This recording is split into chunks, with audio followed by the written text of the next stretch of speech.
Hey everyone, and welcome to the Infinite Respawn podcast. I'm Chicken. Oh, I'm Griff. I'm sorry I was waiting on Oak. Oh, Yeah, oh you my you goodness! fucking it up. I You did. literally just had Baka. this I conversation. know. My, my name is Baka, and I'm fucking this up less than you. I know. Okay, well, I'm sorry. Oak's not here. He's being a soccer dad today. Like, legitimately soccer. So, sorry. I messed it up. Fine. Where do you want to start? Do you want to start with your favorite article? Because you usually don't have one, but you do today. Or did you want to start somewhere else, Chicken? Or Baka, whoever wants to start. I can never pick where we start. If you have an article of anyone Sometimes, that you every pick, once in a while, he has. he's got a... Like, I mean, if it's Ninja Turtle based, I'm like, no, wait, we're starting here, motherfuckers. Yeah, that is fair. I don't particularly care. Like, most of this is like, I'm not surprised. With like two of these, I'm definitely not surprised about Which at two? all. The Shadow of Mordor and the Warner Brothers bullshit. Oh, yeah, that's unfortunately not Yes. surprising. You want to just start there then? Oh, Yeah. and I guess the Fable, but Yeah. I'm gonna rant on the Fable one because, Well, go ahead and you're probably gonna rant on the Warner Brothers one. Go ahead. man, this was right after our last show too. By the way, Yeah, I I'm know. pretty Things sure. happen Sunday afternoon and Monday mornings just so that we just miss it. So first of all, the Wonder Woman game is canceled. Second of all, Monolith is closed. Like, what the man? You finally, after all these years, start developing a game that uses the Nemesis system, and then you're like, well, this is not going to work. So you reboot the game and try again, and then just cancel the game and close the studio. Mm-hmm. Yeah. Like, holy shit, you close Monolith. Like, they've got a pretty good track record of making some damn fine games. I hope those people find their way to a different studio. Yeah, well, it's because they're not going to be able to microtransaction it to death and get even more money. I mean, these companies are like that's all they want to do with like the big ones, anyways. That's all they want to do with their fucking games nowadays. It seems like. Well, Yes. that's where we're at in general. Is like every company wants every property to make all the money in the world, and if it cannot do that, then shut it all down, fire everybody, get rid of it, look away from it. It was the most awful plan we ever had. But And then when all these developers do their own indie shit and make a game that makes a fuck ton of money, it's like, but I thought people didn't want any of this. Why are they making so much money? why are they being so successful? We could have let them do that. No, but that's the thing is you wouldn't. You would have told them what they had to do and then tried to have them nickel and dime their player base so that you can make all the money in the world, but you can't consistently make all the money in the world on every game. There's not infinite money, but it seems like that's what a lot of the studios and companies there's probably want. so many wells about in the game industry, and even then they're getting a lot more stringent with their cash flow. Yes. Everything else is absolutely fucked. Yeah, ain't that the truth? And I will say that it's not always the big companies that do it, because Dragon Age, Dreadwolf, or whatever the hell it is called. But it was the big company. It was EA. No, going. they let BioWare handle it, because they even are like, oh, that's terrible. You guys should have done microtransactions. No, the writing, the steering of that ship was bad. I think EA didn't in do that that. case, it was also that BioWare was so afraid to take any chances because they knew they had to make it with this one because it was a make or break, that ended up influencing their decision, which means it wasn't directly EA saying, don't do this, don't do that, do this, do that. But it was the EA's over our shoulder and we know we're going to die if we don't get it right. And it was too much pressure. And so they just sterilized the game and for the sake of hoping. Pressure. Yeah. It was too late. It was too late. Yeah, there was just too many missteps. Yeah, like, and this not Shadow of Mordor, the Wonder Woman game and Monolith being shut down is brutal, because not only do we not get to see the Nemesis system in another game, Warner Brothers gets to hold on to the patent until 2036. Mm-hmm. So now we don't even get to see the Nemesis system until a decade from now. I'm gonna be unless someone comes along and basically convinces Warner Brothers to let it go. To license it or do something. Yes, please, somebody. Like, hey, I will give you this amount of money for that patent right now. And it's not like they're making money from it. They're just sitting on it, not doing anything with it. I mean, well, to be fair, that's probably what Nintendo's going to be doing with all their fucking patents they're filing with Power World. Yeah. Well, at least they make Pokemon games. Granted, it is so painful. Sorry, I'm moving. It is so painful to watch Pokemon games evolve because it feels like actual nature evolution in Nintendo's world because it's so long between actual growth between games. It is just brutal. It's like watching paint dry. They just do not ever Sir, I grow watch their... paint dry constantly. You shut the fuck up. Yeah, and it takes forever, doesn't it? It depends. Yeah. Paint the wall and stare at it with really, really wet paint, and then you just gotta sit there. But regardless, because they're making Pokemon Legends ZA and whatnot. And Why paint a wall and stare at it when you can paint little muscle figures? Yeah, there you go. Paint little muscle figures. And then, like, there's one town, and everything looks generic. It's really bland. It's like I can't believe that Nintendo, like, you have Breath of the Wild. Take that, make a Pokemon game. Full open world, beautiful environments all over, and make a Pokemon game like that. But no, they do these like close quarters load zones. It's really restrictive. It's like some of these companies are so restrictive. Yeah. But to not jump subjects, but yeah, Monolith closing, Warner Brothers. I don't think they have any other game studios. I don't know. They probably do, but Warner Brothers has been on a steep decline in the past decade, I would say, on all of their fronts, not just the gaming one. They've made a lot of poor decisions and investments and meddling with the stuff that they've invested in and things like that. It's just been not a great time for them, but they're not learning from any of their mistakes, so whatever. Fuck them. Yeah, it's just so hard. They made the Nemesis system. Monolith made the Nemesis system and created an incredible game. And then Warner Brothers just didn't do anything. I mean, Warner Brothers owns the license or the patent on it, but they could license it out. It's just getting Warner Brothers to actually agree to reasonable licensing fees and things like that. I just don't think. I think since they closed the studio, they need to make that money up somewhere. If somebody's like, "Can we license that?" They'll be like, "Yeah, for all the money in the world." Yeah, it's like, why? Whatever. I could play. People hoard all sorts of stuff, and I guess this is just another thing that they're like, I don't want to give it up. Why? You're not going to use it? I don't care. I don't want anybody else to use it. Whatever. Sounds pretty par of the course these days. They may make a game that'll put all of our shit to shame, and we won't make all that money. Mm-hmm.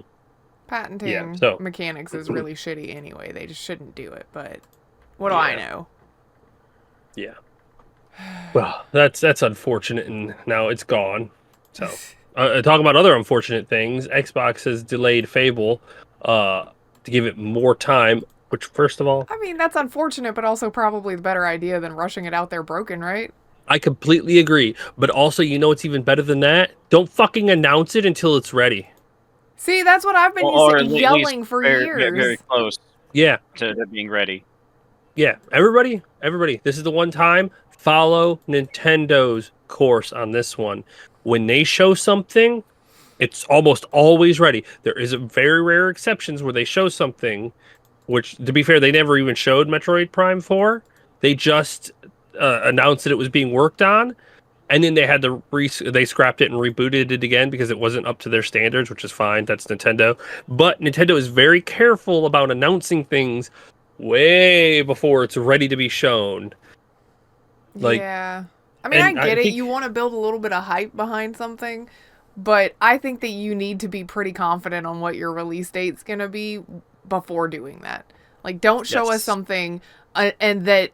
Because Cyberpunk did the same thing. It was 2012, I think, is when they showed that off at E3. You showed us more than a decade before it was actually going to launch. You were not even anywhere close to ready and showed this teaser trailer to generate interest. And no, like stuff like that just doesn't. Yeah, be a little more reasonable about when you show something off. I know you're excited and I know you want to generate interest, But you can generate interest like within a year or two if you are certain that that is when that will launch. The way the world works in this day and age, okay, folks, it's the news cycles and the hype mobile, if you want to call it such, is fast. You do not announce something and then hope that you have enough gas to get all the way to the end. Yeah. You will get cycled out so quickly, and even if you generated a ton of hype and the game was super excited, no matter how far that distance is, once you get to the other side of it, if it was too far, even if it's a game everyone's looking forward to, the hype is gone. Like, it doesn't matter anymore. Mm-hmm. Like, I mean, it like everybody's waiting for GTA 6. The hype isn't going to be there. They're going to be like, yeah, finally we get to get it, but it's not going to be one of those like groundbreaking events. They've already announced it. We're just waiting for it. When it released, we're all going to be happy to get it. But you announce it 6 months and you just build up hype. Show videos, 6 get months content to a creators year going. is what I would say your hype train can run.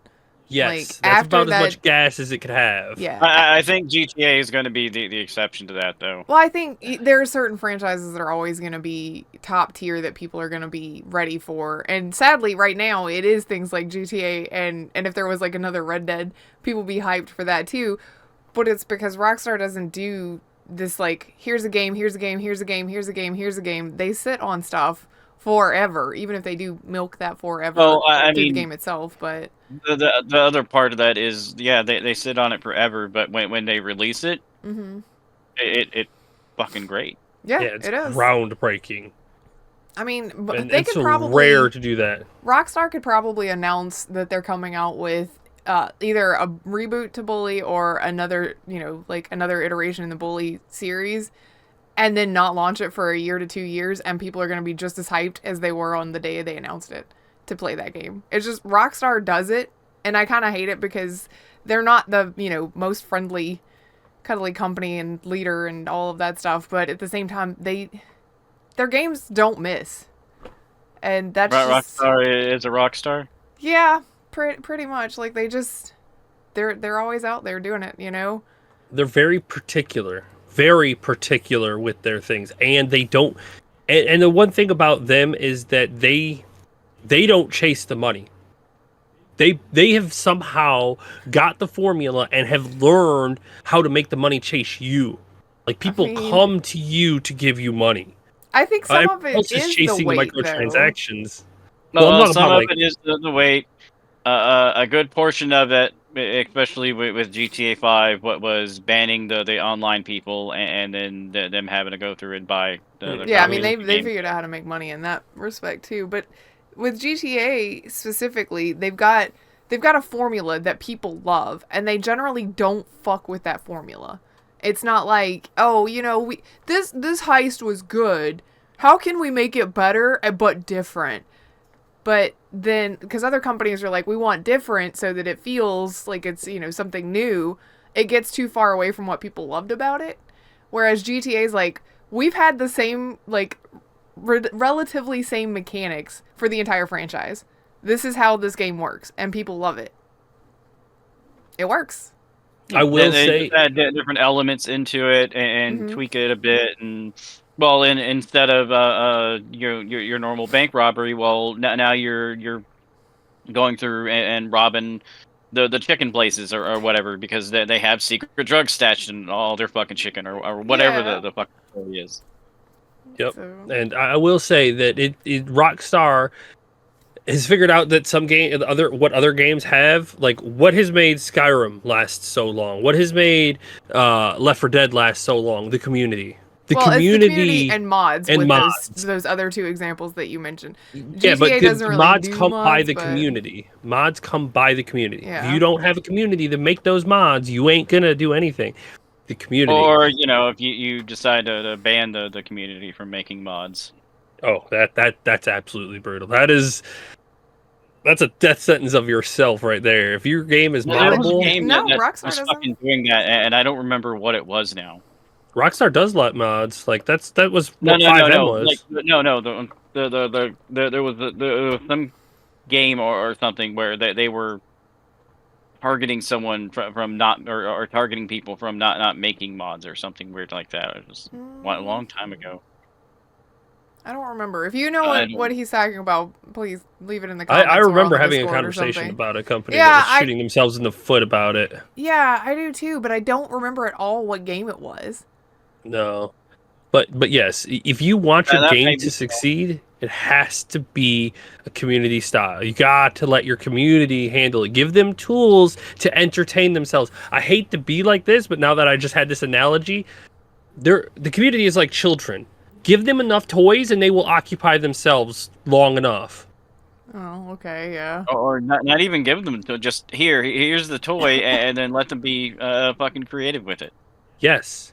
Don't tell them, oh, this is this character from this franchise, and you have to play with them and in this a certain way. It's like, no, I Yeah. really wish I I could want to take. remember what game it was. I know.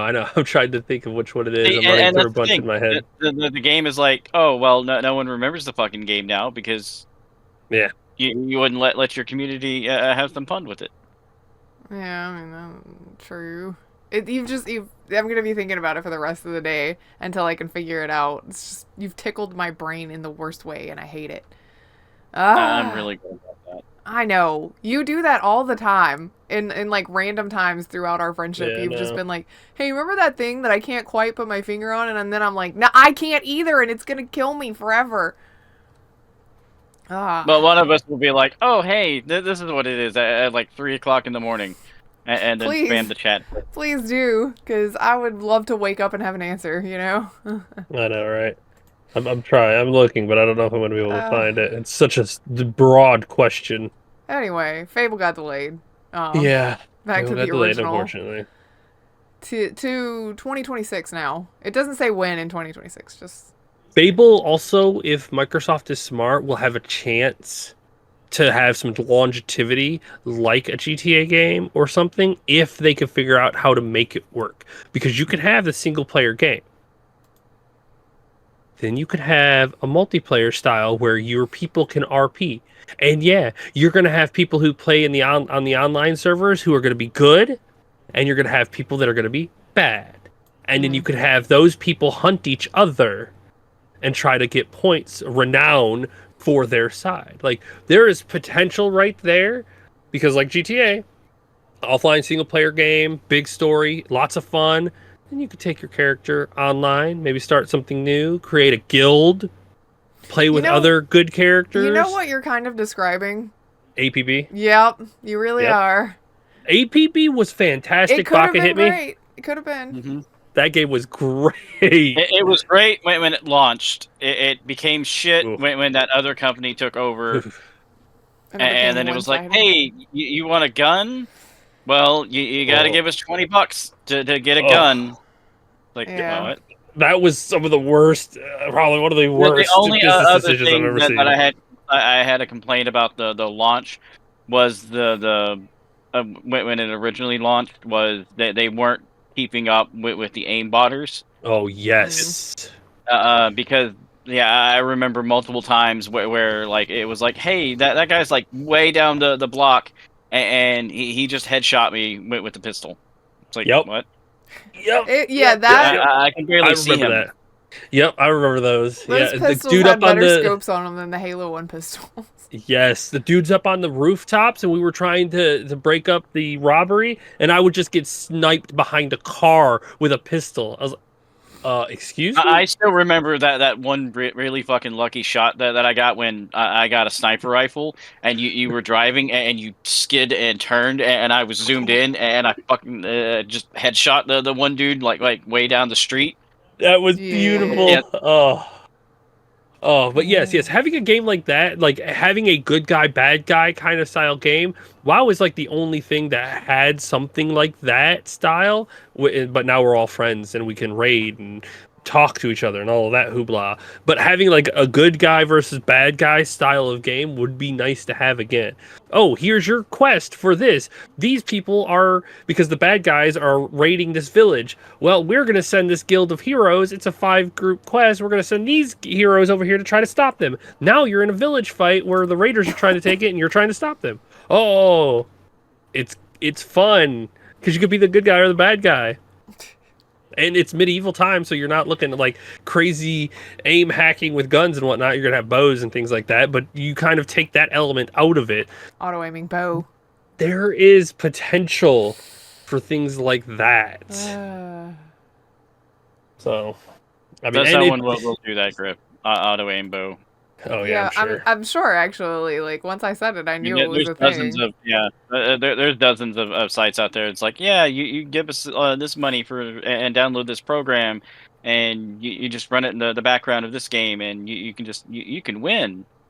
The good thing about bows, though, especially if they have like an arch to them, that it's harder to program the arch instead of it just being hit scan because it's always a straightforward shot. With bows, if they've got an arc to it, it has to calculate, so it takes a few more seconds for the aimbot program to be able to calculate while the target is moving the drop off that it has to angle at while the target is moving. So it's a little bit more complicated to create a system in order to aim a hack with a bow. It's not impossible, but it's more complicated than just your typical click and instant dead. Like hit scans are easy to bot. You just boom, boom, boom.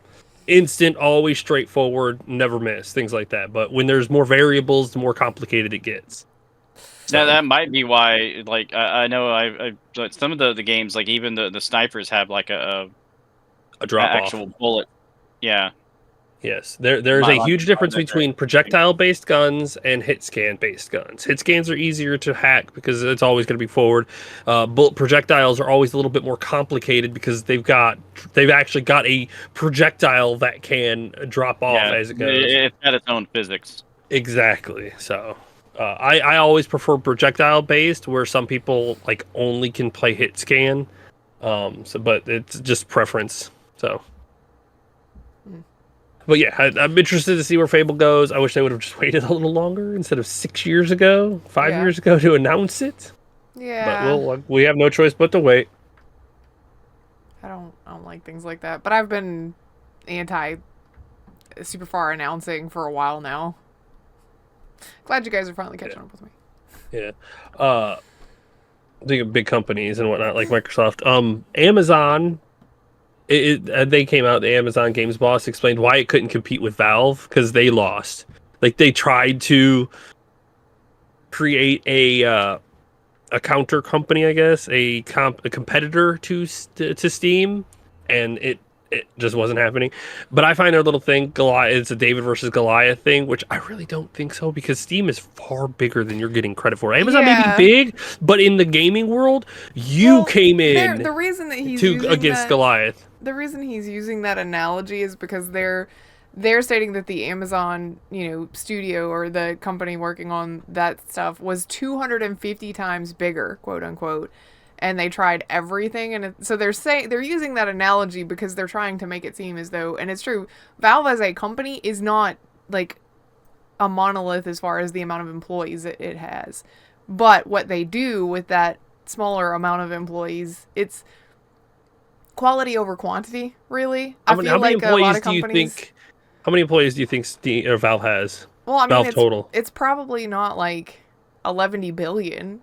I really don't know, but I would guess that it's like, maybe a couple thousand. 336. Okay, well, see, I was going on the big side because I thought you were going to make me feel dumb.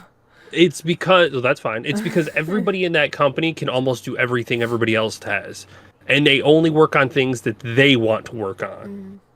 Nobody tells them what to do. It's definitely quality quantity. It certainly is. Far. You were 250 times bigger and couldn't manage it. Well, it's because Valve's 300 people actually care about what they're doing and why they're doing it. And it's not, Gabe Newell standing over them, cracking the whip going, if this doesn't make $1 billion in the first year, you're all getting fired, Oh yeah, 100%. And Valve always has this thing where which I've heard this discussion before, that they always solve problems in the video game industry that other companies can't quite figure out. Like Dota was the MOBA, Left 4 Dead was the team-based shooter. Show me another team-based, like extreme team-based shooter before Left 4 Dead. Not many on the market. Show me another game like Portal before it came out. Not many like it. Like even what's that new game they're working on? They completely changed it, by the way. Like completely changed the entire game. It's their new Deadlock? Overwatch. Yeah, Deadlock. They changed it from 4 lanes to 3 lanes, so now it's 2-2-2 in every lane. They've redesigned the entire map and rebalanced every single hero. Like Interesting. They're really working on it, and that's still in like beta. Mm-hmm. So Yeah, the Steam Deck probably. I can't even say it's better than the Switch, and I can't say it's worse than the Switch. It's probably right there. It exists. It created a pure, like, an actual piece of competition to Nintendo. I like one of the things that the Amazon guy said is just because you're big enough to build something doesn't mean people will use it.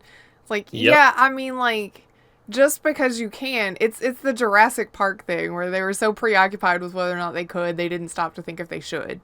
It's like you're trying to make a thing that the market already has. What makes yours any better than theirs when they already have? Because another thing that they sorely underestimated was why people are on Steam. And it's because it's got everything we already need, and we're used to it, and we have a bunch of games there already. Most people aren't looking to have like 37 different storefronts open up every time they start up their PC. So, you kind of didn't know. You didn't know what you were trying to do to start with or who you were competing with, and it was pretty obvious, and that means that you were pretty much destined to fail at that point. All you were doing was trying to make something to make money. You weren't doing it because you wanted to fit any specific need, or you saw something that Steam wasn't doing that you thought you could do better. You were just trying to make money. And we're a little more selective these days about where we spend our time and money. So that's not really what we were going to look for, Amazon. Sorry. Yeah. Sorry, not sorry. And Steam is like pretty consumer friendly. They give us all the tools that we could ask for when we try to decide if a game is worth buying or not. Mm-hmm.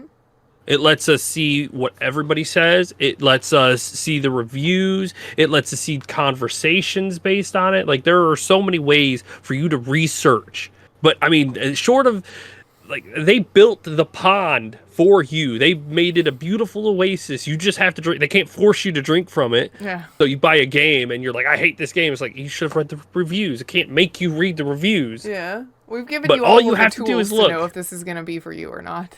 Exactly. It's like, oh my goodness.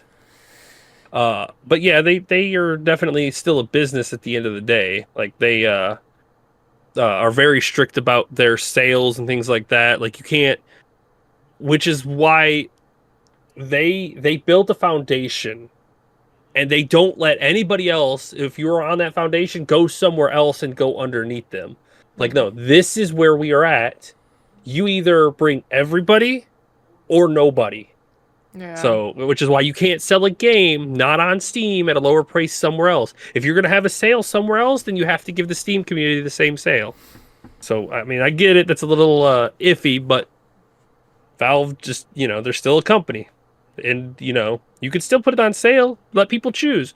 That's all they do is let people choose. Mm-hmm. They can buy it here. They can buy it somewhere else. Whatever. But if you're going to sell it cheap, you got to sell it cheap here too. So, it is what it is.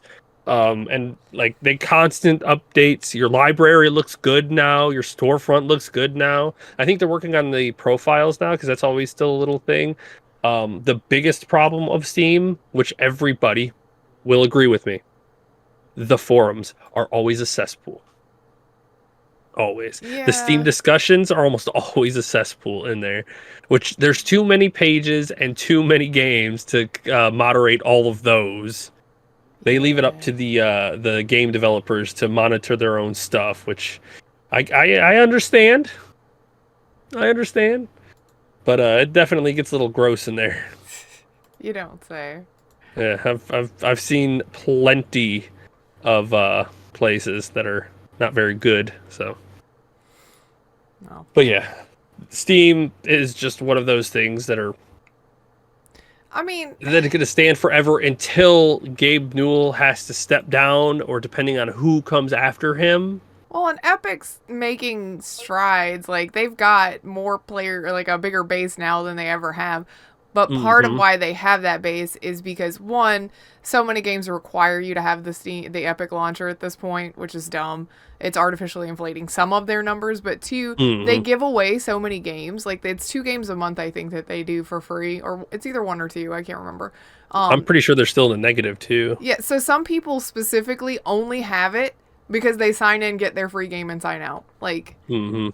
that's it. They don't necessarily do the shopping there, but it's almost like Epic bribing people to come to their platform, which is kind You of are sad. not wrong. It's true.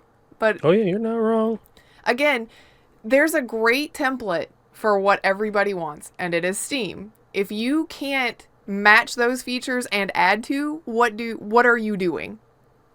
Like, And yeah, I know it feels like a monopoly, but it's not like you can't do it. yeah. It's not like they've copyrighted the storefront or something. Like, you couldn't make it look exactly like Steam and call it like Stam. But, Yeah. you know, it's not, it Stam. aren't that hard, you guys. Yeah. Make a consumer-friendly product. All it is.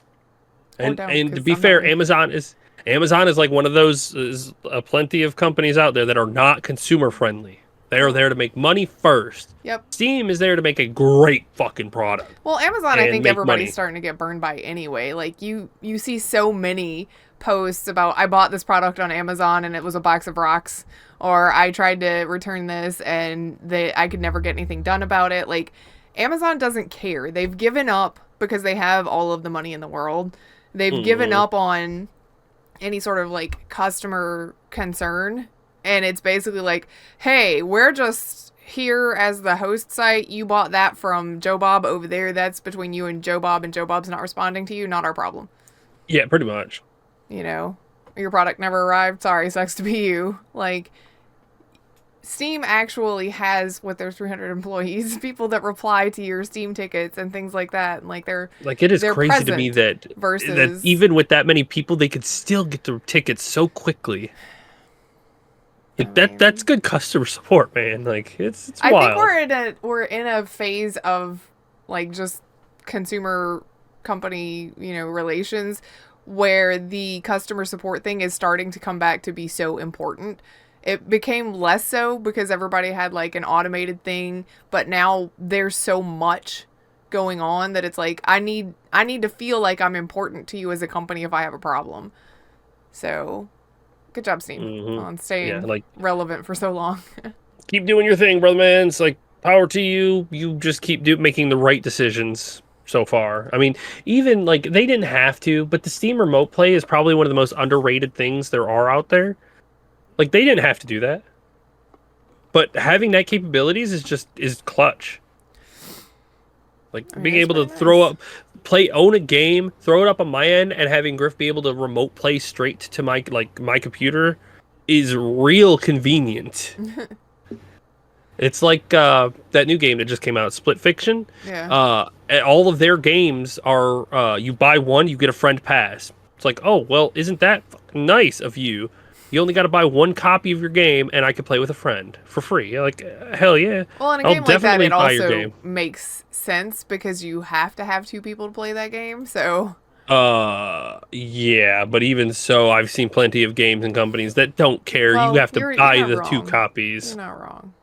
So, Yeah, so it's just one of those things where that's a good choice. It's the best choice you could have made in that, and I appreciate that you did make it, and I appreciate that that you're the guy who owns that company does not care what EA says to them. It's like, shut up.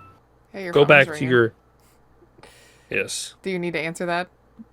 Yes, 1 second. Okay, well then. Well, what else? I don't want to talk about either of these other things while he's unavailable, because it's things that he likes, because we've got Konami and Acclaim stuff, and damn it. And then his one he's excited about. Yeah, well, Yeah. I mean, I just I can't break myself to discuss those without him. Although it looks like he's going okay. You want to talk about some stuff that we played this week then? Chicken will be back. No, he won't be back. Yeah. I don't know what he's doing. I don't know what he's doing either. He ran off. Okay, well.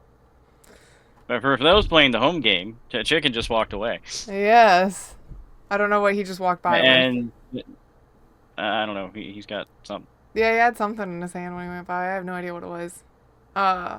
Well, okay. Look, Chicken hasn't been playing this game, but you and I have, so we'll just talk about a little bit of what we've played while he's AFK. But that Oh, Headliners game has been surprisingly fun. yeah. I like that one. And isn't it going 8 players now? It is. It is. It just made there was an update this week, I think, actually, that you can now have up to 8 players, which would be fun. Yeah. But I do kind of wonder how that throws the balance off, because even with there being 4 of Maybe us, the monsters will be more aggressive. I mean, I'd wonder if we it can get depends on Chicken how in on it many. and Yeah, like get Chicken in on it and let him go play with the facehugger. at some point, I do want him to get that game. I want him to play with us. Yeah, I know. You people know. need me to play that It's game. it's like No, we don't need you. It's Just content entertaining warning. shit. it's a more comfortable version of content warning. Like I It's like a better version of content warning. yes. I like that we all get cameras and that we can pick up those cameras, so it's not just like the one camera got lost to the void and sucks to be us, you know. But if everybody dies, still sucks to be you. To me, it's a proper way. Like if you're gonna clone something that was popular, Yeah. This is the evolution of it. content warning. Yeah. It's like they took the concept of it and they went, okay, well, what sucked about content warning? Let's see what we can do to improve this and make it more fun. Yeah. And I also feel like the frequency that you can find things is better than, because like you can go for like 10-15 minutes at a time wandering around in content warning and maybe not see anything. But in this one, like, oh, I can't really find anything Yeah, in here, like, then I'm going to go The in this less building time you instead. have, it seems like it ups the supernatural thing Yeah. more frequently. Also, I just like it that we can get in there. Let you get in there, get comfortable just a bit, and then it's like, cool. Now we're gonna start throwing all sorts of things at you. Yes. I do like it that you can walk around without parts of your body. Like if your leg gets chopped off, but you know haven't depleted your health essentially, you can still just wander around with one leg. You can no longer run, No. but you can hobble around. You can also have an arm removed. Mm-hmm. Which is just funny. You can pick up other people's arms. I don't know to what end. Like I don't know if we got the backpack upgrade, if we could take them back and get money for them. I don't know how that works.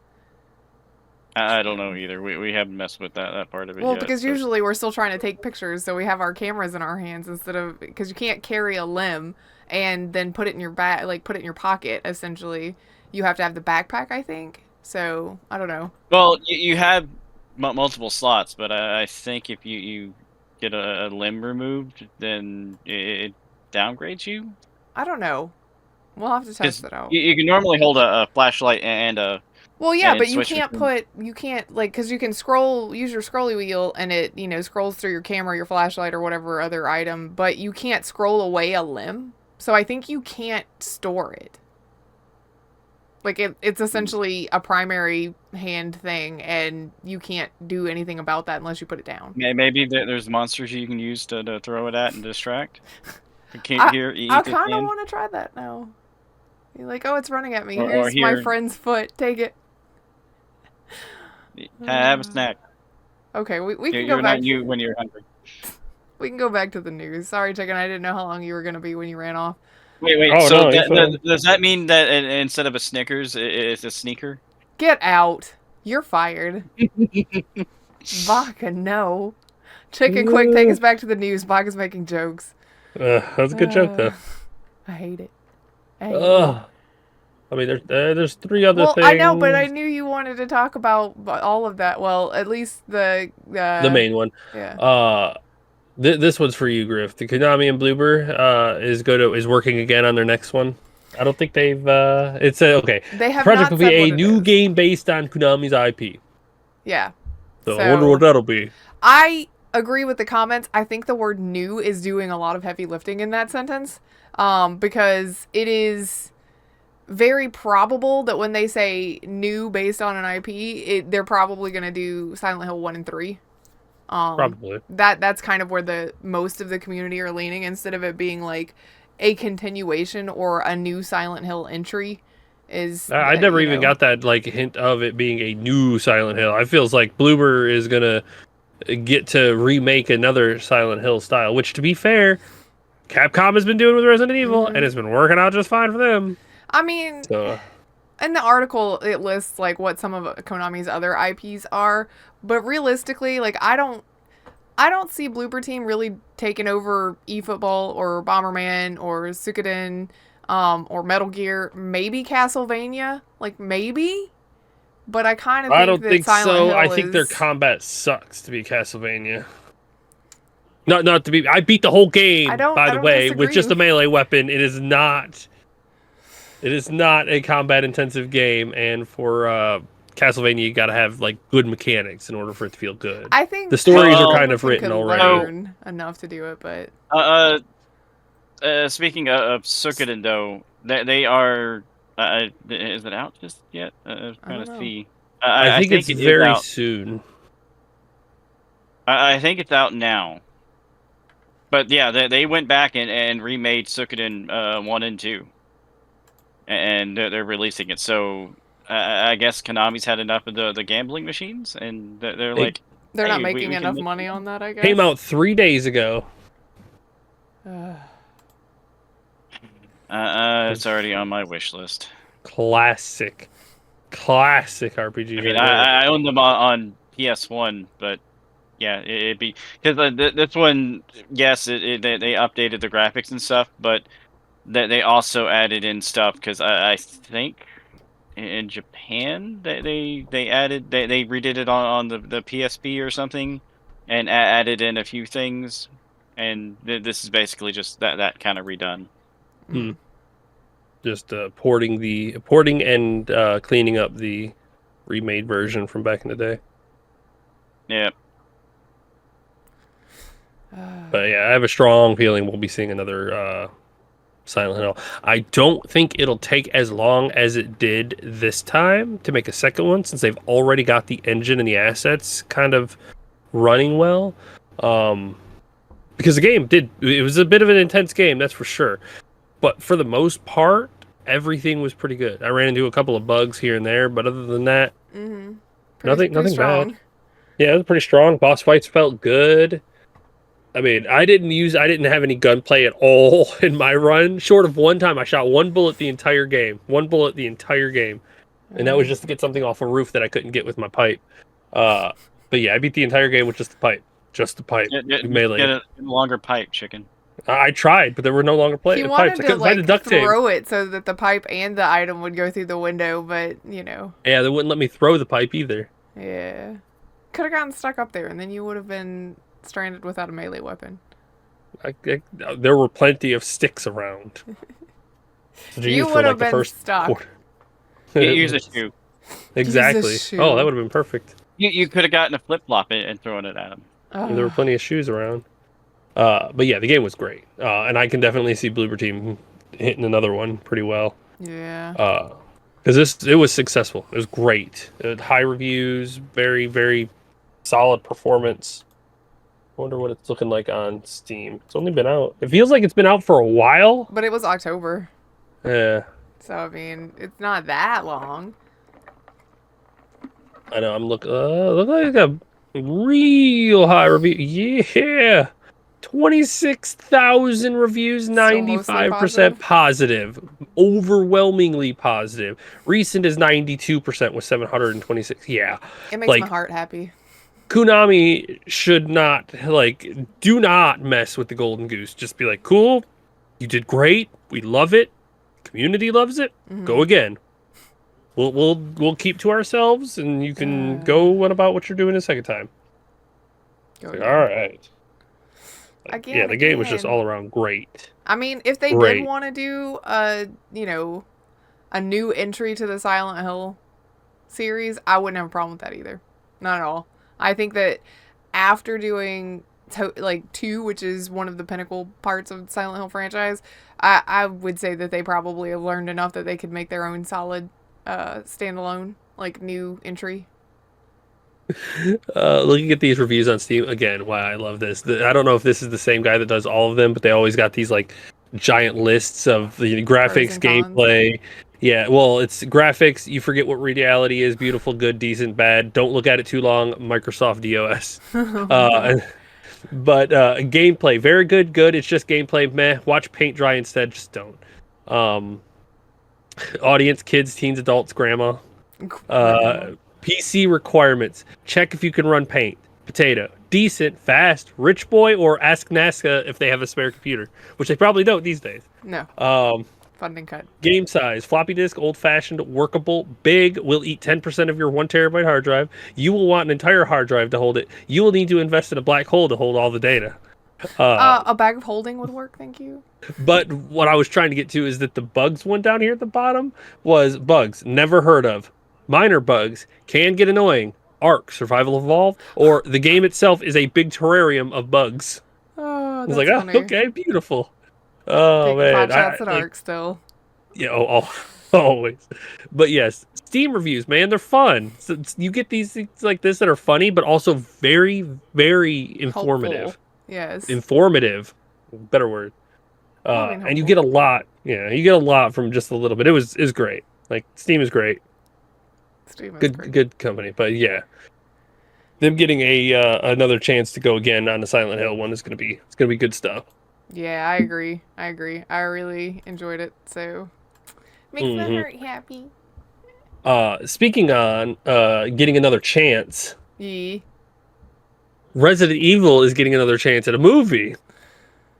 They are rebooting it again, the big franchise, big screen again. They are, if I'm not mistaken, they are co-financing. Yeah, Constantine Films is producing and co-financing the movie with PlayStation Productions. Which Constantine Films? I know they've made a lot of movies. 1 second. Phone. I'm sorry, I got distracted, but I was posting it in the Discord. Because we post the news article that we're using. We posted in the Discord, and I got distracted by the fact that this thumbnail is Leon shirtless again. Like, why? I mean, it's eye candy. And I think that Leon is eye candy. Like, I'm not gonna argue with you, but it just seems out of place that he doesn't have a shirt on. There we go. You all Sorry. good? Yeah. Just needed the code to get into the tablet. Oh. Oh no. Wait, why? Because it turned off. It died. They Yeah. needed a charger. Oh. They needed to log back in. Is that what you ran by with? Yeah, I earlier? didn't see what you had Yes, when it you was ran a by. cord. Yeah, I just didn't. We didn't see it well I mean, enough. we just saw the Yeah. It was the cord. as you're for it. running by, and I was like, the fuck is he holding? Yeah. Now you're gonna have to change that, because he probably said it out loud. I told what? He said it out loud, so our smart child will remember what that is. I told him not to let him see what it is when he put it in. Okay. All right. So, Resident Evil movie reboot. Probably not shirtless Yeah. Leon in the movie, but the thumbnail's very distracting. There Apparently. will be a shot of him. Oh, I'm sure. Well, probably not in his tight shirt. I'm sure. Man, this company has been making films for a long time. What Baka?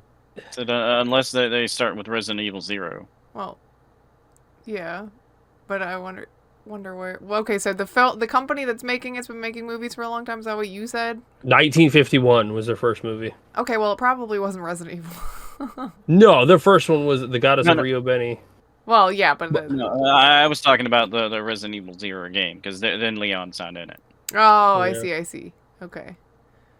Well, I guess that is a question. From where are we rebooting? Like, where will this start? Depends on what they wanted to do, or where they want to go with. Because if I'm not mistaken, this is also the same company that did Welcome to Raccoon City. Which didn't people sort of like that one? It also was released okay. 2021's underwhelming Resident Evil Welcome to Raccoon City. Okay, yeah, it was. It says it in the article, chicken. Yeah, I thought so. Learn to read.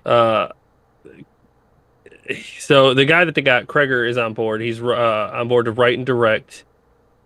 and he really, really wants to keep the Resident Evil adaptation faithful to the game. So He said, like, his verbiage was, I've been a rabid fan of these games for decades.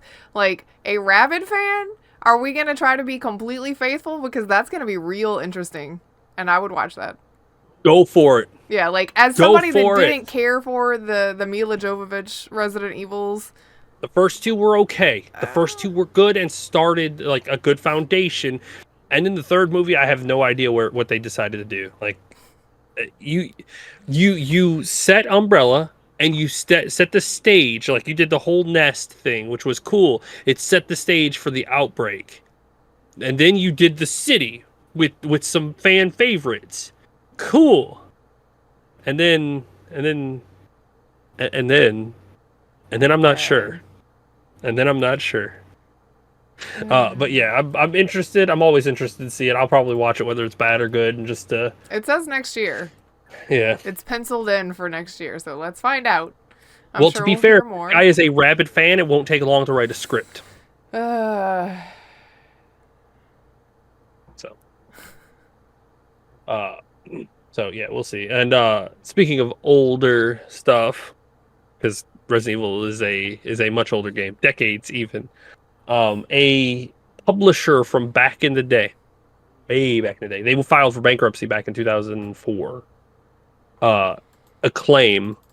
I'm sure if you've played games before, you have seen their logos. if you've played games If you've played games in back in the 90s yeah, and maybe very early 2000s, you've seen their logo.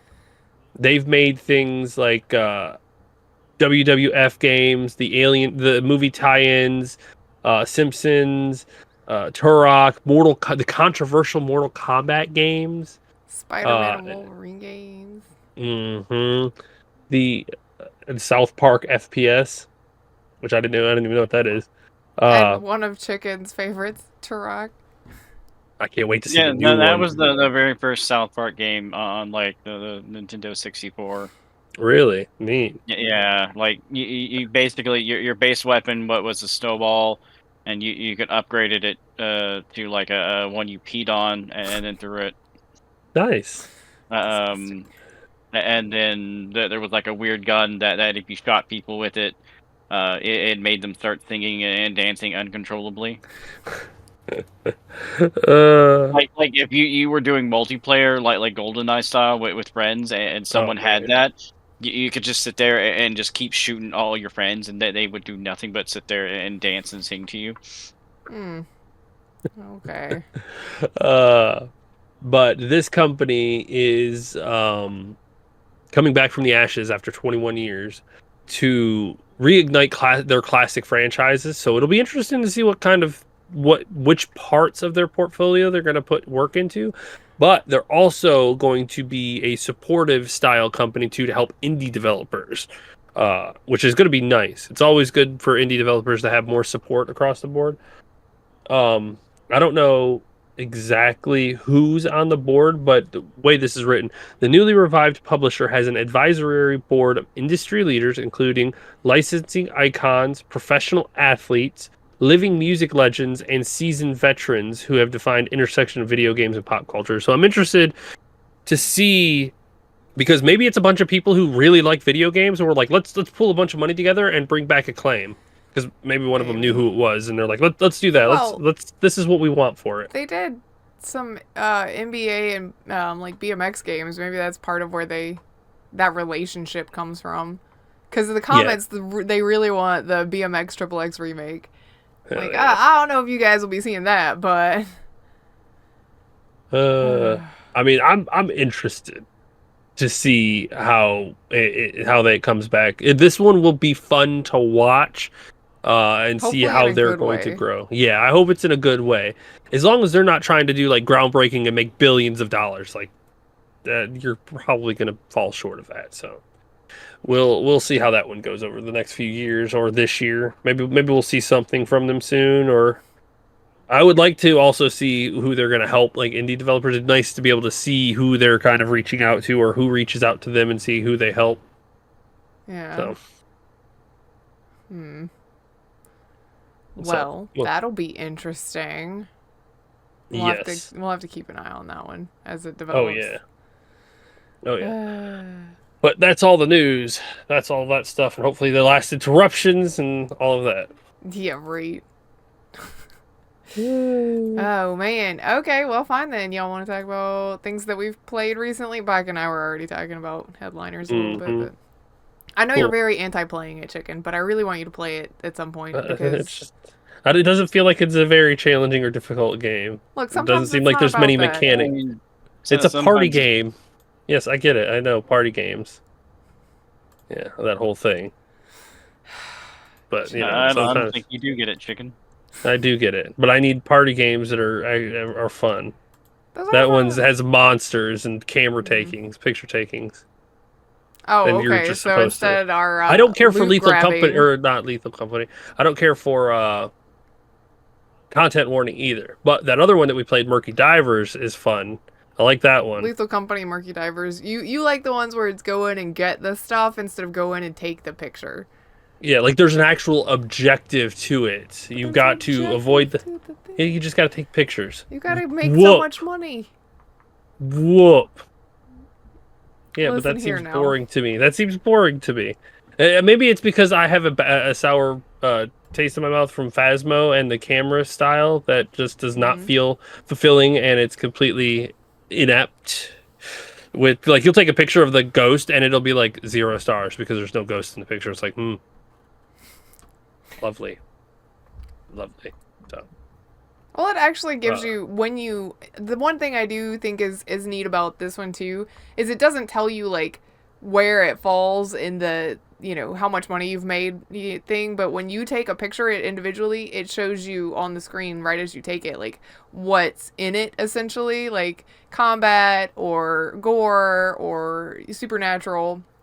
And like the multiplier bonus that you're getting for it, and then at the end when all of you get back, well, whoever's cameras make it back to the main thing, and it shows you the top 10. It shows you everybody's, it's going to be an intermingling as far as who made the most money. So, but you see what it was for too. So you do have a better idea of what makes more money than you did in content warning, which was for some reason they laughed and you got views when this monster got you in this video, but it didn't do that in that video. It was too like hit or miss, and it didn't tell you definitely. what you were doing. This one I like better because it has that upgrade to it, where it's like, one, before I go in, there's a chart that shows me like what kind of things I'm looking for anyway, combat or apocalyptic. And then so it gives you mini quests of what you should try to get in each way? It doesn't, like, it's not like this week everybody wants apocalypse, but it has a breakdown of like, these are the criteria that we grade you for. So here's what those will be, So it's neat. I don't know. You probably wouldn't love it, but I think that you would like it a lot more than content warning. And probably at this point, like things like Phasmo. With Phasmo, I know everybody in the Phasmo community is like, oh, look, they showed the rework of one of the farmhouses maps, and it looks good, but like you said, it looks sterile. It does. And it looks shiny looks too pristine and not lived in. It's one of those things where it's like, yeah, it doesn't have to look like it's been abandoned for 60 years, but it also shouldn't look like this is a brand new construction home and for some reason it's haunted. And it's completely glossed. Like they put a nice gloss layer over everything. Maybe if they added in like a dug up spot in the basement. I don't think that Bleed Sale has a basement. Well, it didn't before, and I don't think it does in that video either. Yeah. I don't know. It looks okay. I feel like the Phasmo team is not hitting their marks anymore. It's because it feels like they're scared of the next major update, which is to redo the horror. Yeah, the horror elements need to be redone inside that game. But they're avoiding that and doing stuff like this instead, which is reworking existing maps. And it's one of those things where it's like, if you're going to do that, just do new maps, man. Like, people would rather have a new map, I guess. Which this one, honestly, pretty much is a new map. They just called it the same thing. Looking at it, it's not very close to what it was before. Yeah. Which is Yeah, so, saying yeah. something. Like, it's one of those things. This is coming from fans of the game. We have a lot of hours in Phasmo. Like, it's not like we 200 and don't. something hours in it. Yeah, it's not like we don't care about that game or something. It is a game that is very. It's 325 is what I have in it. So Yeah. it's a game that we love and we care about, and we just feel like the developers are dropping the ball They're a bit on they're it. stagnating. Yeah, they really have. And I know they've had some issues and setbacks and things like that, but even then, it still feels like they've kind of lost the passion for it. So it's just not going I anywhere. won't say they lost the passion. I feel like they've lost the direction. I mean, maybe I that's feel like what they it is. don't know where they're trying to go or how to get to where they want to be. Maybe. I don't know. I guess we'll see. I don't think they have a plan anymore of when that Horror 2.0 launch is supposed to happen. I think It's it's supposed just to be like, next year. They were like, next year it's gonna happen. Yeah, It's but how like, many times did they move the goalposts? a lot. It's a pretty regular thing. Oh So. man. I don't know. Little iffy, but Yeah. yeah. And we Like I need games these days that like give me something to do. I need to be challenged by stuff. they did Or just update the Dead Zone Rogue demo that we've been playing, and that's been a lot of fun. that is a great game for being a demo. Ooh, man, that's some good stuff right there. I don't know if Bach is enjoying it as much as we are, but oh my, Yeah. that is good It's stuff. one of those, like, I'm enjoying it, but it is one of those, like, I would probably never just go through and solo play this.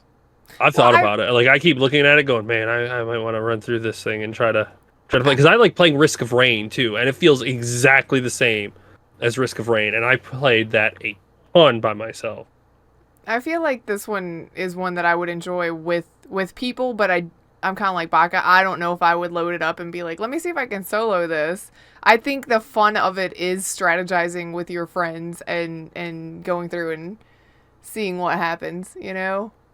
Yeah, it's weird. As I've gotten older, my categories for games that I like really get into now is more roguelike hardcore style games because they're difficult, they're dynamic, and you are always being tested, and it's almost never in the same way as your last one.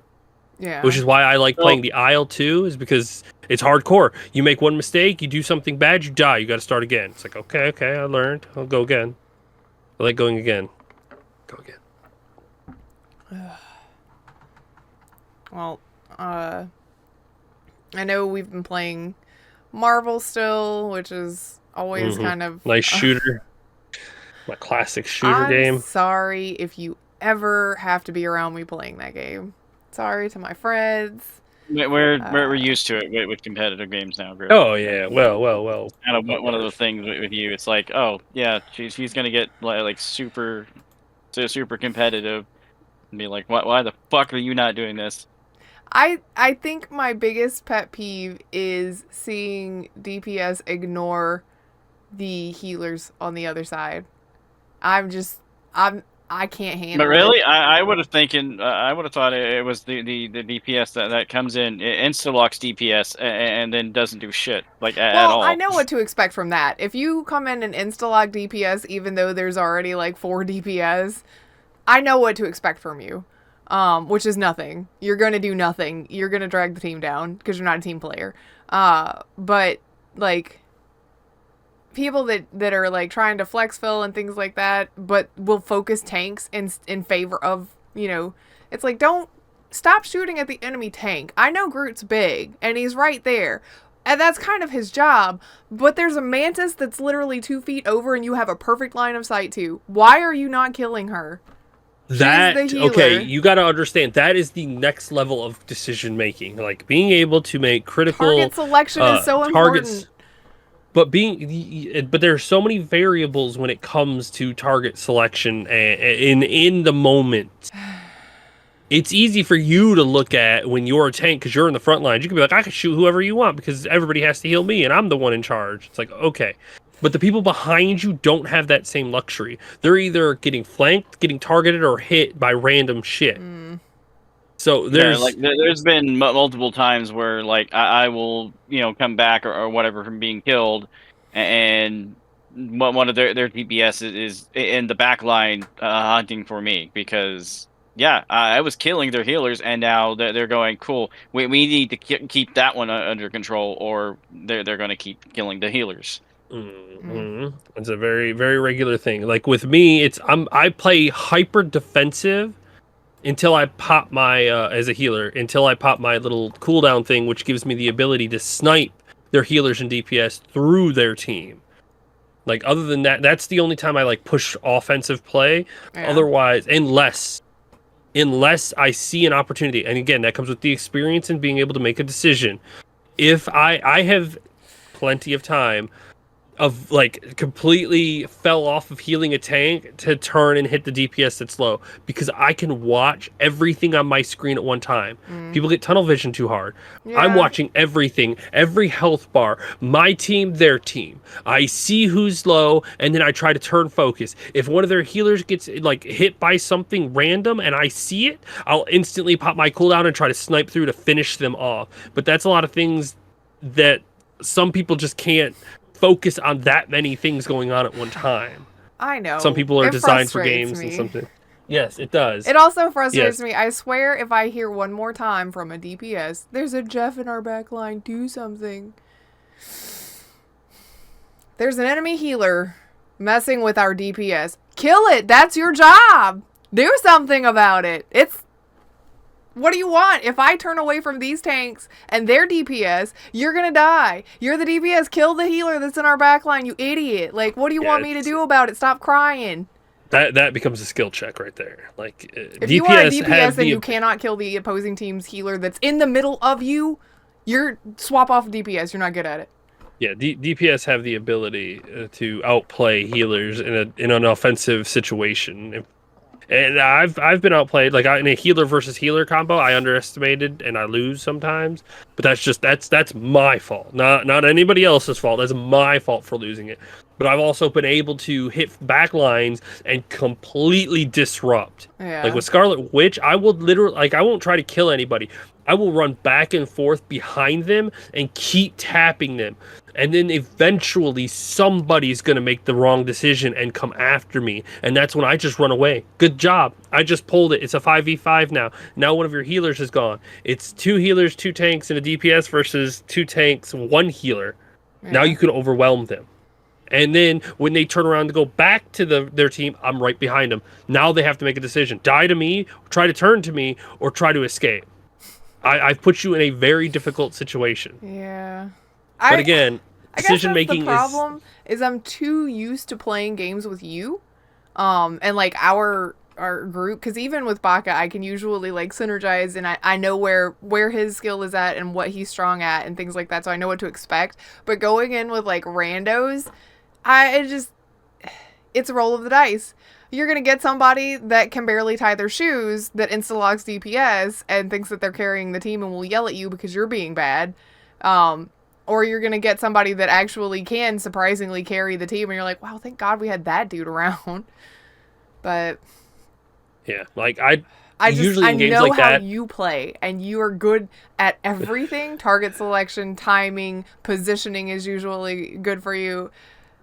That's not to say I'm flawless, by the way. I definitely falter in moments for sure. Yeah. But yes, like decision making is one of my strong suits. I'm not as good of a shot as I used to be. But I could definitely still make decisions as well as I've always been able to. Wow. So I'm just a chaotic motherfucker. Yeah, yes. Baka has some highs, but oh my gosh, this guy has some lows. Hey, I do too, but yeah, like he looks like he's in the disco. It's both sides.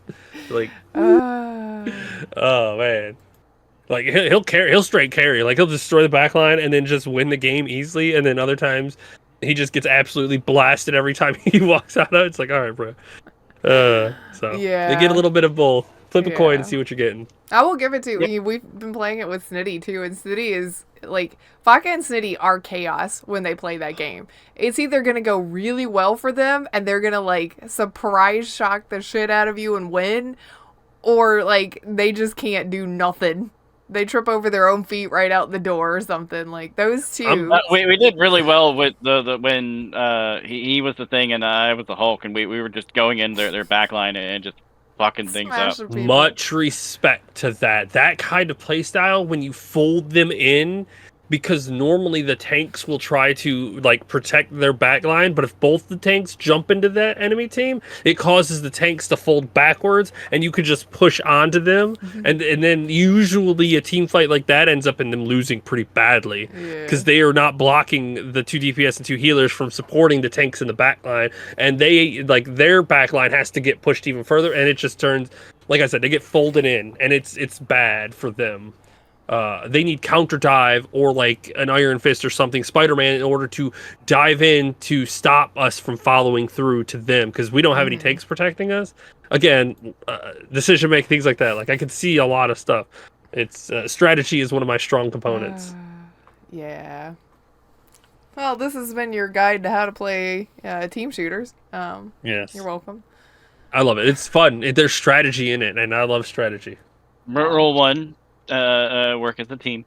Yes, please. Always. Be a team player. Please don't lock DPS if you don't actually know how to play DPS. Thank you. Or Or don't if insta-lock there's a already healer and think DPS. you're gonna be DPS. Yeah. Oh man, other stuff that we've been playing or that you've been playing Uh, individually. I'm pretty sure I have my Steam open. I don't have think mine I've open. been- I'm gonna I play have been Fallout. playing a lot of the Yuden Chronicle 100 Heroes. I don't know what that is. I actually It's have it. Suikoden. Oh, It's Yeah, a different. It's a different one. So it's the original team of the Suikoden games basically did a Kickstarter, and they got like well I remember over that Kickstarter. what they wanted as far as the amount of money, and they did this game, and it's a JRPG, which I know Grip doesn't like those because it is turn-based combat. However, it does have a really good story to it. In this one, the characters are all voice acted. Nice. All of them? Yeah.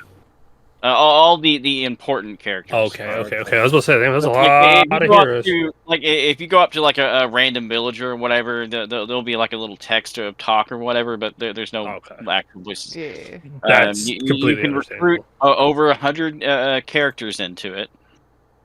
Well, So because it's 100 heroes, right? Isn't that what you said? Yeah. Okay. Well, Mhm. like in Suikoden, there was like 108 characters you can do. I think this one is just a little over 100. But yeah, it's got that turn RPG. It's also got the battlefield mechanic, which is kind of like a bit more strategy into it. You build your own castle into it. Ooh, I like They've that. added in other elements into it where like there's like a what the fuck is that Bakugan, the little top spinning thing. Oh yeah. I got Oh, you. yeah. That th- is what it's called, It's isn't it? basically that in this game. They call it something else, but it's basically in this game. And there's like a couple of heroes you can recruit by going through and playing through it. Okay, neat. You can hatch like these egg monster things and make them race. That Okay. There's also a card-based game, which, again, you can utilize, and if you build up a deck, there's another character you can go through and recruit that way. So, like, there's a bunch of different extra fun things to do, and a lot of that can lead to unlocking characters. So, but yeah, I think I've got like 77 characters unlocked, and I'm maybe a little less than halfway through the game. Like every Nice. time I get to a next part in the story, like I go around everywhere that I can, and just try to find as many characters or do things to unlock as many characters as I possibly can, because I do not want to run into what I did in Suikoden 2, and bypass like one character, and I can never get the little fucker again. Yeah. That damn squirrel in the red cape still haunts me to this day. Like A squirrel. I ended okay in Suikoden 2.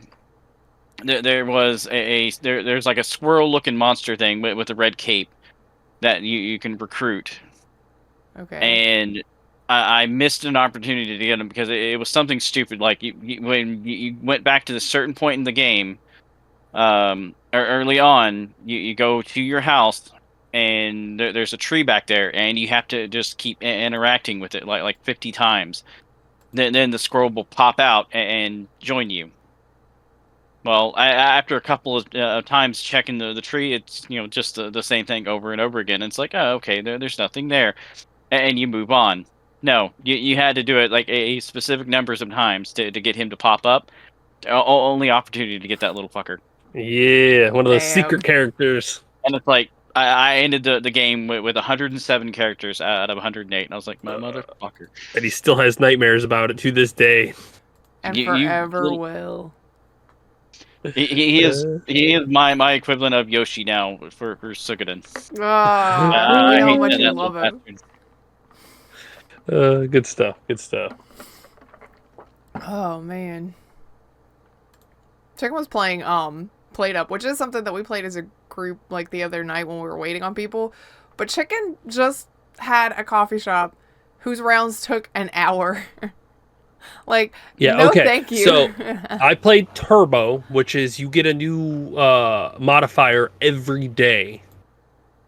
Every single day, a modifier changes. Yeah, you got a new little card to add to your Yep. set. It's usually a passive modifier versus a dish addition, like making coffee into iced coffee or things like that, or adding Yeah. a dessert, things like that. And you pick between them. And you get to pick one of the two. And I picked the passive thing on every single time, and I got to overtime day 13, 14. And so I've fully automated it. I even got the achievement for not moving because it's completely automated. And on day 13, I got the card. It was like add a dessert or greatly increase eating time. Okay. And so my rounds were 20 minutes, 21 minutes a piece. And I took that card and it became an hour and some change per round. I almost lost at the very beginning too, because all of my customers come in at one time. And I'm pretty sure my computer was lagging too because the line was so long. Like, I mean, it just went on and on and on and on. And it like they all come in at one time, and at the very beginning, since they take so long, the wait got that low because it's a little bar that runs out of their Yeah. patience, and it got that low, Super flashing close. red. And I was like, oh, I'm just gonna lose right here. Nope, I didn't lose. I got somebody left just in time to reset it, and then they started cycling out properly the entire time, and I didn't lose that entire one. So I was like, okay. And I finished that one an hour later. And then it happens. I had two options. Add cherry pie for dessert, or add iced mochas.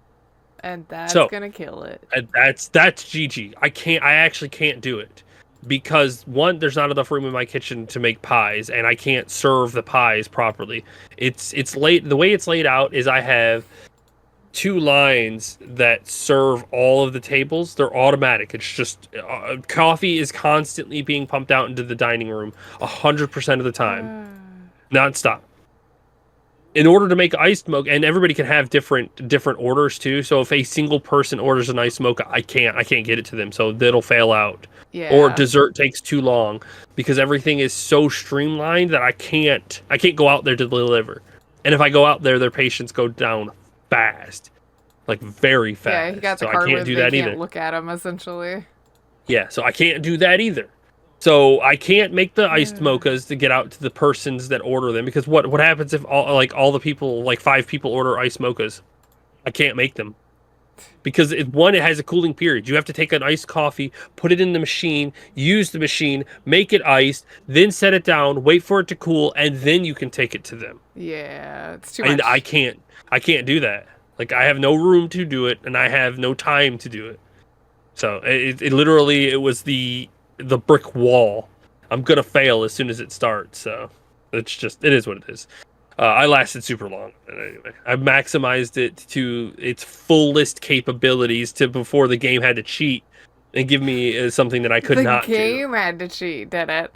Yeah. So there was nothing I could do about that. So irregardless, not irregardless, regardless. Okay, good. I was about to be very upset with you, sir. Yeah, I'm not saying irregardless. Regardless.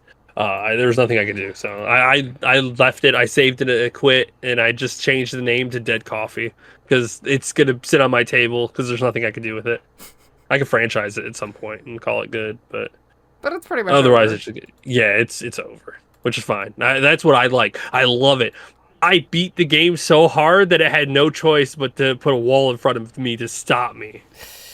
Because I mean, I had it was like 1,200 customers, and they all came in at one time. And I had it maximized to where it was delivered, and I didn't have to do anything until I just hit a Not wall anymore. where I couldn't go on. Not So, anymore. whatever. I didn't lose because I wasn't smart enough to be able to do it. I maximized everything as possible, and I beat the game. That's right. Beat the game. Those are the kind of games that I like. You play until you lose. Like, there's no winning. It's just play until you lose. You beat So. the game to the point to where the game had to cheat to win. Yes, exactly. I love it. I love it. Like that played up, Risk of Rain, Dead Zone, The Kind of Isle. like more time, except it does that in the beginning. Yeah. Yes. Well done. Yeah, and that was a great. Like I was so excited for that game, but like how they wrote the AI and stuff, like it literally cheats. Right out of the Like gate. yeah, like that. That's why it's like so difficult. It's because no matter what you do, the AI will cheat the system to instantly counter you, and that's how it's programmed to do. lame. That is actually a game that I looked at a long time ago. It came out in 2015. I was like, I'm so stoked for that. I watched it, and a lot of the reviews and whatnot coming about it was like, the game is ridiculously difficult because the game cheats. Like, it purposely Yeah. cheats to make it incredibly difficult for you, and it becomes unfun after a while. And I was like, I put it on my wish list, and I have never bought it. Yeah, like no, I bought it because I was so excited about it because I used to play the tabletop game of it.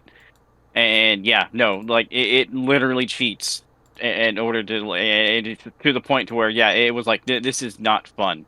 Like I understand XCOM has like a learning curve to it. Like the beginning, yeah, it's not so bad, but then it kind of ramps up and it does have its learning curve. That's fine. I was expecting something like that. No, this game right out of the gate, it's like no. Oh, you rolled and you killed this one guy. You feel great about that? Cool. Now we're gonna go through and roll and we're gonna wipe out your whole team.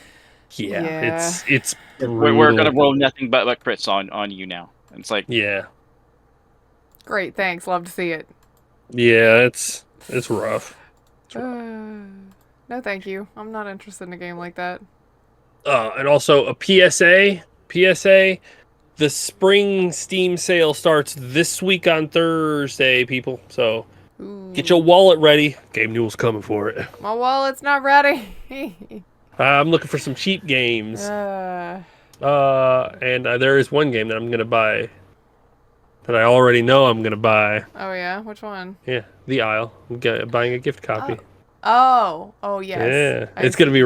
It's right. Snitty doesn't watch this, but it's right up Snitty's alley. He likes dinosaurs, and it's like a dinosaur version of DayZ.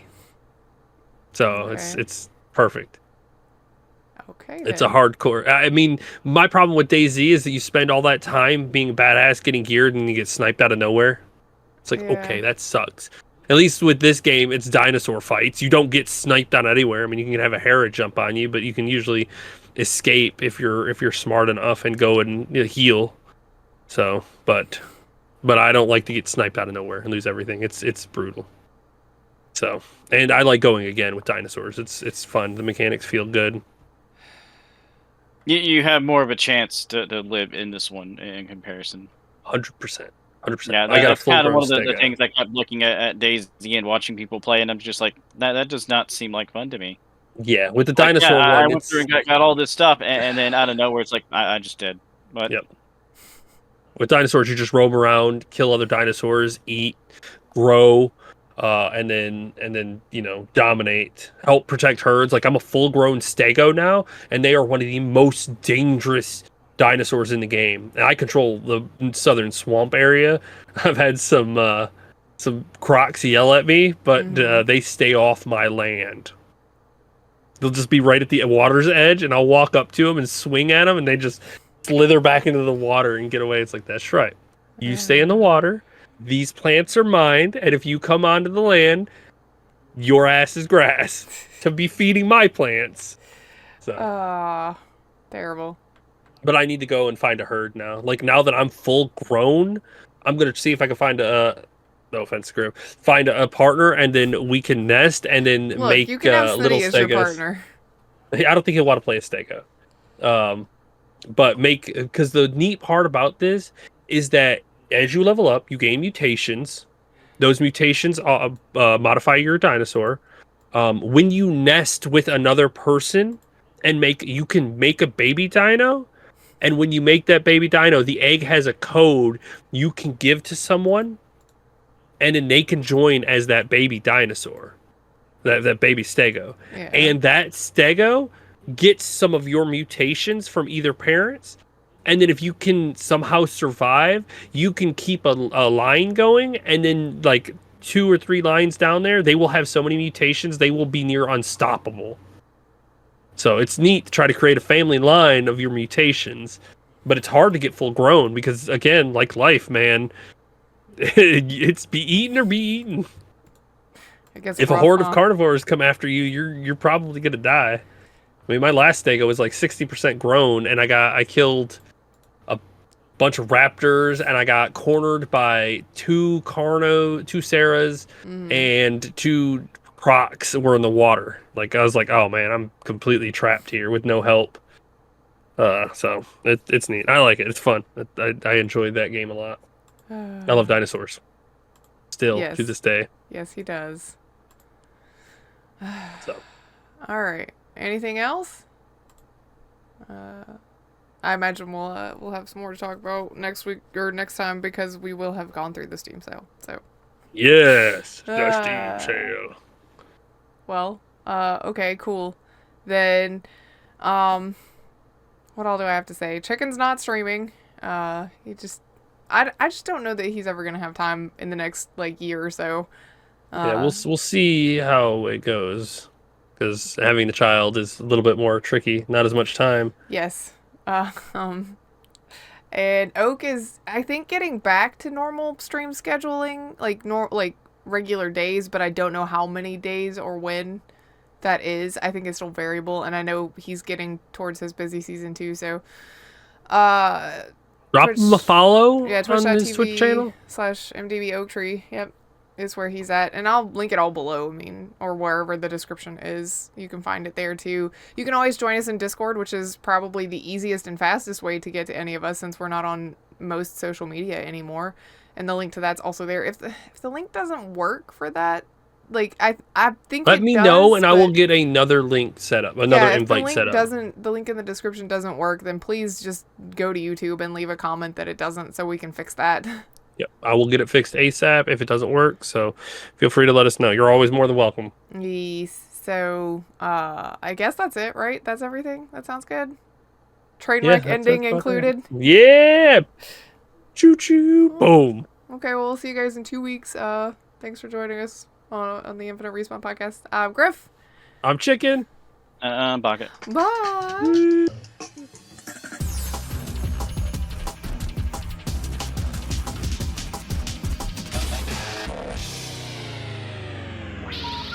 hang up and try again.